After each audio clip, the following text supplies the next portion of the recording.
You're born in medieval Europe, specifically to a noble family.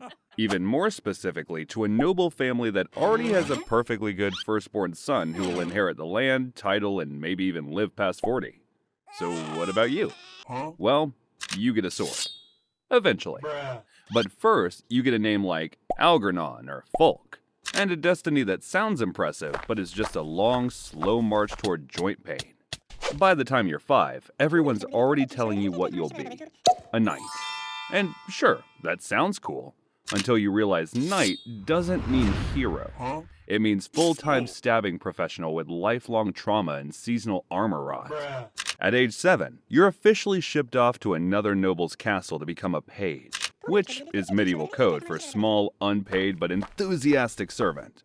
You thought nobility meant lounging in silk? Nah. It means polishing someone else's sword while being yelled at in French. You sleep in a cold stone hallway. You eat bread so hard it doubles as a weapon. Your job is to fetch things, hold things, and not die of dysentery.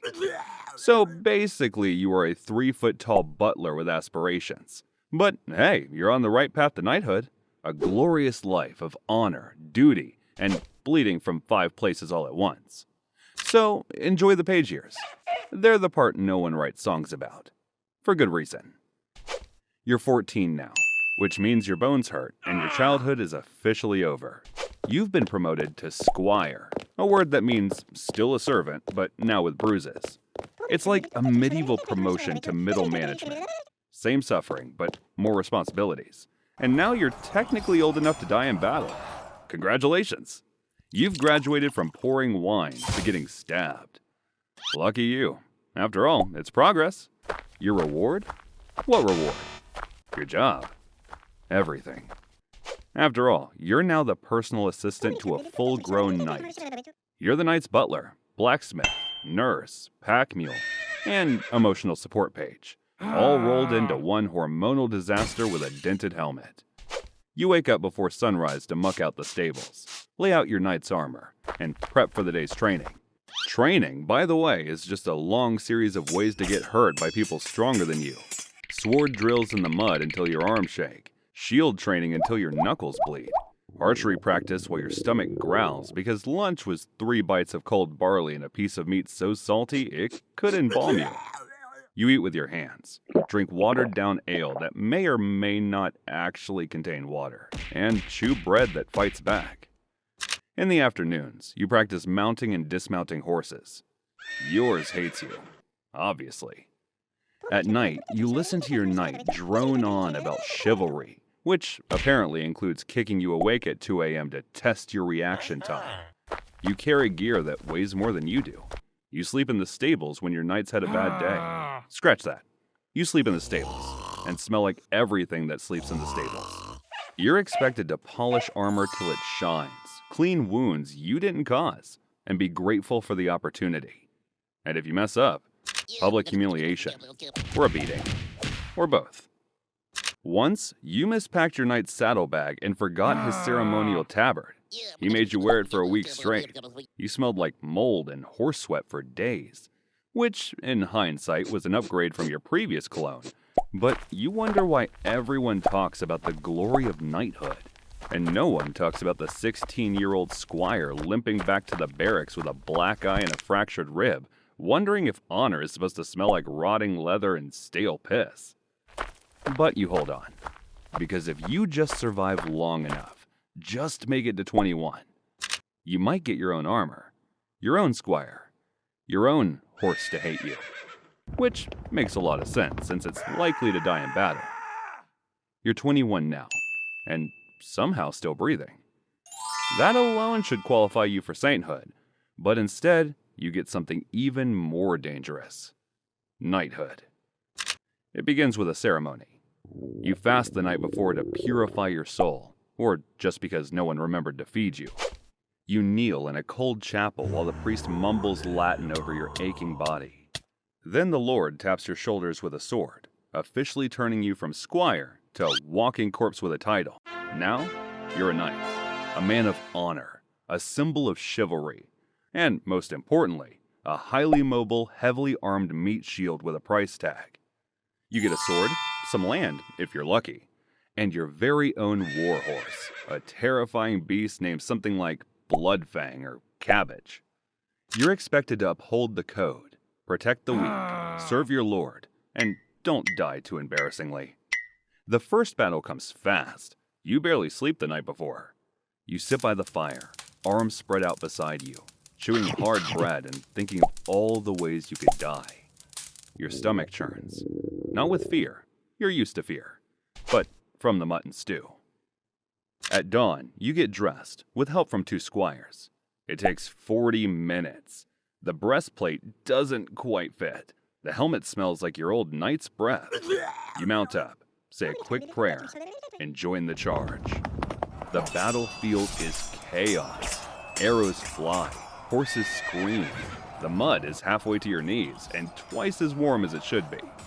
Your sword ham cramps halfway through your second swing.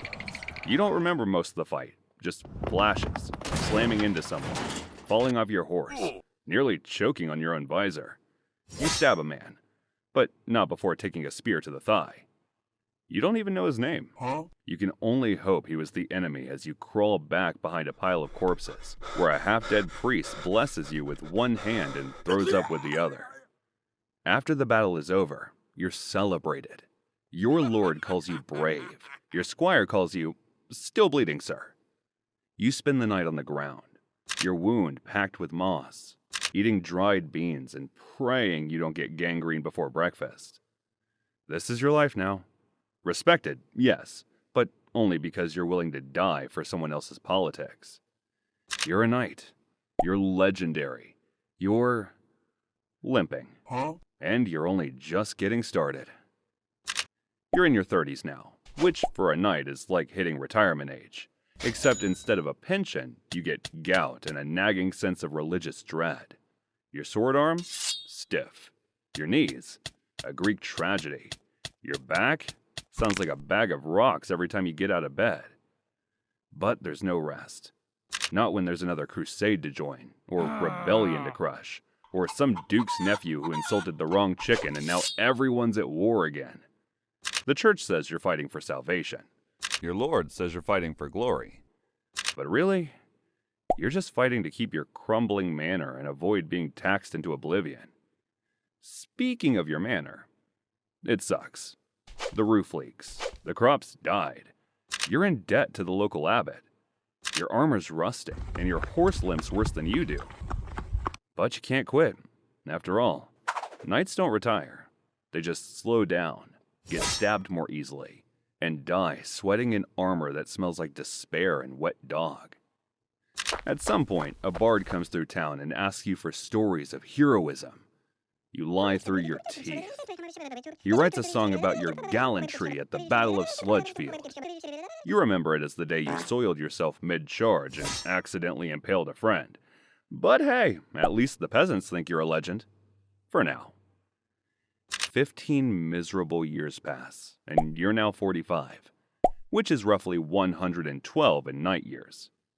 You wake up every morning stiff, bitter, and missing at least one original body part. Your teeth? Gone. Your hearing? Depends on the wind. Your warhorse? Replaced by a mule named Gerald who walks like he's seen things. Your armor doesn't fit anymore. Because your belly's grown. Your shoulders haven't moved since Lent. And you have to be hoisted onto your saddle with the help of 2 squires and a prayer.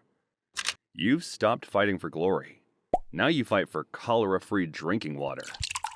Then one day, during a local skirmish you shouldn't even be a part of, a 19-year-old farm boy with a crossbow shows up and puts a bolt through your side from 30 paces.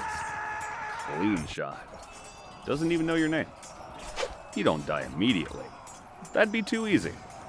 Instead, you get dragged back to your half-rotted manor, where you spend the next week coughing, sweating, and hallucinating about honor while the wound festers. And a monk applies something that smells suspiciously like vinegar and failure. You die in your bed. Not in battle. Not in glory. Just a fever-drenched ex-knight mumbling about horses and God. Your sword? Melted down. Your name? Forgotten. Your manor? claimed by your cousin. Your mule? Probably better off. They bury you in a churchyard you weren't holy enough for, next to a fence, under a rock. There's no poem, no statue, just a rusted helmet, and a vague story sung by some drunk bard who insists you killed a dragon once. You didn't. But hey, at least you died with honor.